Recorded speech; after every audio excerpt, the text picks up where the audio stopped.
Okay guys, welcome back to the Fisher Amen channel. We are known, or this team of one is now known as the Snakehead Hunter. And if you tuned into the last video, you know we had some filming issues. We weren't able to get the full footage of the actual catching of the snakehead, but we did catch a snakehead, so that is a plus. Our videos are going to get better. Yes, we had some problems on that first outing, and that was really a test.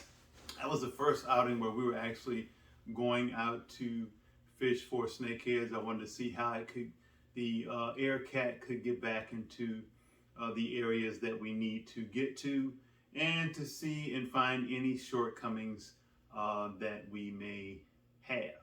And yes, we identified all those. We had filming issues, camera, some of the equipment that we needed we didn't have. I didn't mention it in the video, but we are making all of that right. So for this video, one of the things that we decided to do, we have a 55-pound thrust trolling motor, and it is very efficient, very quiet, able to get back into a lot of the areas that we need to get to. But there are going to be some times where we need to go a little further out and come back. So what I decided to do, which I alluded to in one of the earlier videos if you tuned in, was to get an outboard engine. Right now, if you try to buy an outboard, there's a lot of stuff that's not available, and there's some stuff that is really readily available. And one of the things that we endeavor to do on this channel is to do everything on a minimalistic budget. Pretty much nothing. But that being said, we want to be able to get back to some of the areas where we need to get to efficiently and quickly. The 55-pound thrust Minn Kota, I think the highest mile an hour I found or saw on the water was about 4 miles an hour when we were at Lake Mooney, which is not bad. And the vehicle, the Aircat, is very light. So yeah, we're going to use that most of the time. But I was looking into getting an outboard motor, and I thought what we might do, and I began to see a lot of videos and information, and even on Amazon, of these Chinese outboards. And I know people say, oh, don't buy Chinese, it's terrible. Yeah, it's not the greatest of quality, but for a bottom basement dollar budget, you pretty much can't beat it. I figure we try it. If it doesn't work, we still have the electric. We're going to be using that primarily anyway, but I just wanted to try it to see what it would be like. So we have before us here an outboard motor, and it says emphatically on the side of it, made in China. So we know this going in. I actually purchased this one off of eBay. I even tried to, you know, sometimes you can go in there and it says make an offer. I made an offer that was cheaper than what they were asking in one place for this particular motor, and they flat out turned me down, which is understandable considering that this outboard was less than $300. So anybody who knows anything about outboards, if you ever try to buy an outboard, whether it be Yamaha, Suzuki, Honda, all of those outboards, when you're talking about 4 horsepower and above, you're talking about at least $1,200–1,500 bucks. So this outboard motor is 4 horsepower, and it costs less than $300. Will it be worth $300? Even if it works 3 times, it's worth $300 as compared to what you would spend for a very top name outboard motor. And as we get some other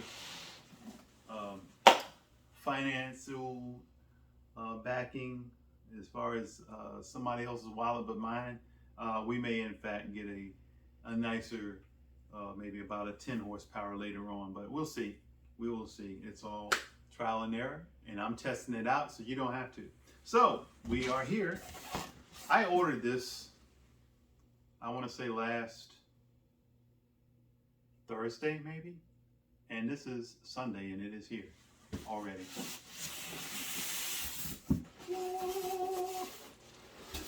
Seems to be pretty well packed.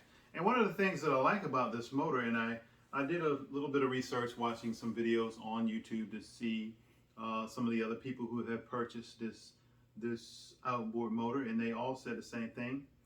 There's some things you have to do to make it reliable, which we are willing to do. I come from a automotive background, so I'm not afraid to do some mechanical re-engineering of this deal. So yeah, there's lots of videos out there. And if you go to Amazon, eBay, you'll see this exact same motor sold by numerous different places, and it always looks the same. It is pretty much... Okay, let's take a good look at this new outboard motor that we have. Initially, I would say it is very lightweight. Matter of fact, it doesn't weigh much more than our 55-pound thrust trolling motor. So yeah, 4 horsepower. And you can see these on eBay. They all look the same.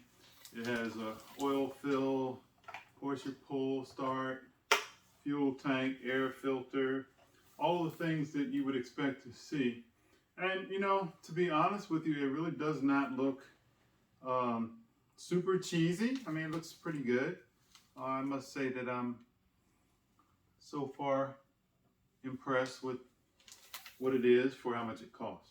It does have a metal propeller. I saw one video where someone had bought one and it had a plastic propeller, which for me, on an outboard, I wouldn't say that that's going to last very long.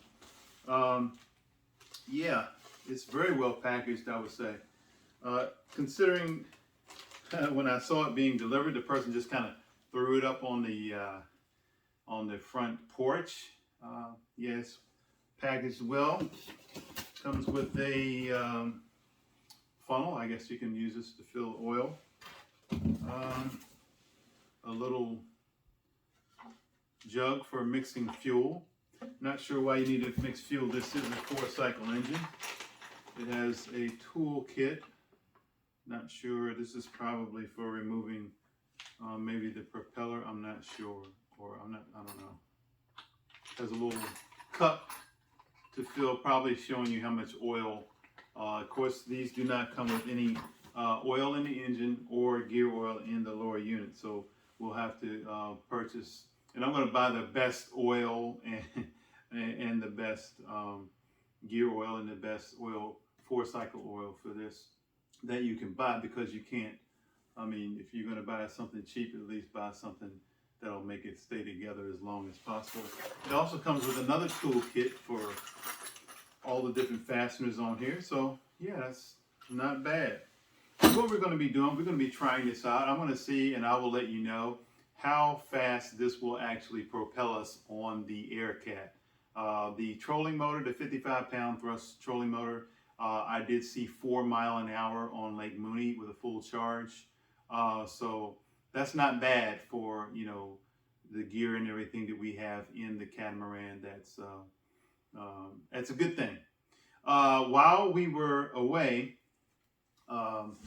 since the last video, we've been preparing ourselves for the next trip so that we will not have any mishaps as far as filming or getting in our catch. And we will do a review on this and see how fast it will actually propel our catamaran. But the other things that we had issues with on the first trip was rod placement, camera stability, all of that stuff. And we've addressed that. I've been down here working, and I'm actually going to bring the catamaran back down to this area, and I'm going to show you all of the things that we will add to that in the next couple of days. We want to get back out on the water this week, because I'm not sure how long snakeheads bite during the season, whether they bite all year into the fall. I've never actually gone exclusively for snakeheads, so we'll be learning that as we go. We have rod holders, we have new camera mounts, we have a new net for making sure that we get our catch into the boat. Yeah, we're going to be doing a whole bunch more, so keep tuning in. And we'll have some exciting footage. I promise you the next time that we go out, you'll be able to see exactly what we catch, when we catch it, how we get it in, all of that. So just be patient because this is a brand new experience for me. The catamaran, fishing by myself, I've always had pretty much for the most part a fishing buddy, and my buddy who used to fish with me, and we used to call ourselves Team Backwater. He has moved out of state. Certainly we hope to be getting back together with him in the future and doing some fishing. But for this vessel and for this operation, the Snakehead Hunter, we will be fishing primarily, if not all the time, alone. So keep tuning into the channel, and I promise you we'll have some great stuff coming. We're going to get out on the water. We're going to catch some snakeheads. We're going to see if we can catch, maybe we can even catch a state record if we can get to some of the back areas that other people cannot. So stay tuned. Remember to like and subscribe, and I'll see you back on the next video. Fisher, amen.